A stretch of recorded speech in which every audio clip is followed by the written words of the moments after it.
Supreme court ने बुधवार को भ्रामक विज्ञापन मामले में बाबा रामदेव और पतंजलि आयुर्वेद लिमिटेड के एमडी आचार्य बालकृष्ण द्वारा बिना शर्त माफी मांगने के लिए दायर किए गए हलफनामों को स्वीकार करने से साफ इनकार कर दिया।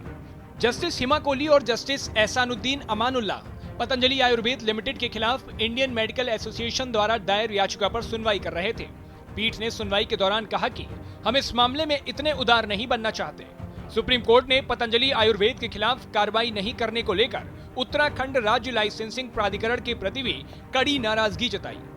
अदालत 22 नवंबर 2023 को उत्तराखंड के हरिद्वार शहर में रामदेव द्वारा आयोजित एक प्रेस कॉन्फ्रेंस और 4 दिसंबर 2023 को पतंजलि द्वारा दिए गए एक विज्ञापन को लेकर नाराज थी, जो 21 नवंबर 2023 की अदालत के आदेश का कथित उल्लंघन था।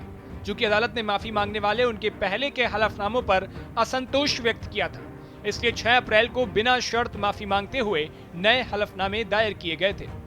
बुधवार को हुई सुनवाई के दौरान अचानक एक हस्तक्षेप याचिका दाखिल होने पर सुप्रीम कोर्ट ने नाराजगी जाहिर की।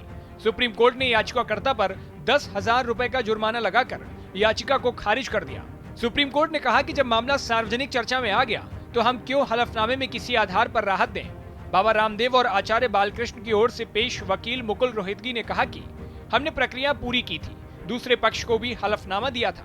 मेरे मुवक्किल बिना शर्त माफी मांग रहे हैं क्योंकि जो आश्वासन अदालत के समक्ष दिया गया उसका पालन नहीं किया गया। उल्लंघन के लिए माफी दें, भविष्य में ऐसा नहीं होगा। इसके जवाब में सुप्रीम कोर्ट ने कहा कि हम अंधे नहीं हैं। फिर रोहितगी ने कहा कि लोग गलतियां करते हैं तो कोर्ट ने कहा कि फिर उन्हें सजा भी मिलती है। हम इस मामले में इतना उदार नहीं होना चाहते। इतना ही नहीं, सुप्रीम कोर्ट ने ड्रग कंट्रोलर के आचरण पर भी नाराजगी जताई। अदालत ने सरकार से पूछा कि ड्रग कंट्रोलर और लाइसेंसिंग ऑफिसर की जिम्मेदारी क्या है, क्यों नहीं कर्तव्य में लापरवाही के लिए इन अधिकारियों को तत्काल प्रभाव से सस्पेंड कर दिया जाए। सुप्रीम कोर्ट बाबा रामदेव और आचार्य बालकृष्ण को माफ करने के मूड में बिल्कुल भी नहीं दिख रहा। अदालत ने कह दिया, हम आपका माफीनामा स्वीकार नहीं कर रहे। सुप्रीम कोर्ट अब बाबा रामदेव और आचार्य बालकृष्ण से संबंधित मामले में 16 अप्रैल को सुनवाई करेगा। इस मामले में शामिल अधिकारियों के मामले की 23 अप्रैल को सुनवाई होगी। इससे पहले बीते 2 अप्रैल को हुई सुनवाई के दौरान पतंजलि की तरफ से एक माफीनामा अदालत में पेश किया गया था। तब सुप्रीम कोर्ट की पीठ ने पतंजलि को फटकार लगाते हुए कहा था कि यह माफीनामा सिर्फ खाना पूर्ति के लिए है।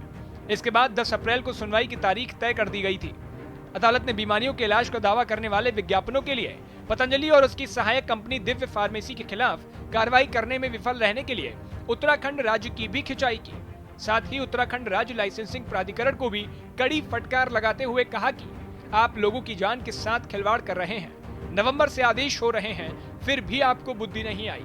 फटकार के बाद लाइसेंसिंग प्राधिकरण ने कहा कि हम शिकायत दर्ज करेंगे। जानकारी के लिए आपको बता दें कि नवंबर 2023 में शीर्ष अदालत ने पतंजलि आयुर्वेद को चेतावनी दी थी कि भ्रामक विज्ञापनों के लिए उस पर प्रति विज्ञापन 1 करोड़ रुपए तक का जुर्माना लग सकता है। इसी के साथ पतंजलि और उसके अधिकारियों को यह हिदायत भी दी थी कि वह मीडिया में किसी भी चिकित्सा प्रणाली की आलोचना करने वाले बयान जारी नहीं करेंगे। तो पतंजलि भ्रामक विज्ञापन मामले में आपकी क्या राय है, हमें कमेंट बॉक्स में जरूर बताएं। देश और दुनिया की बाकी तमाम खबरों के लिए देखते रहिए भारत एक्सप्रेस।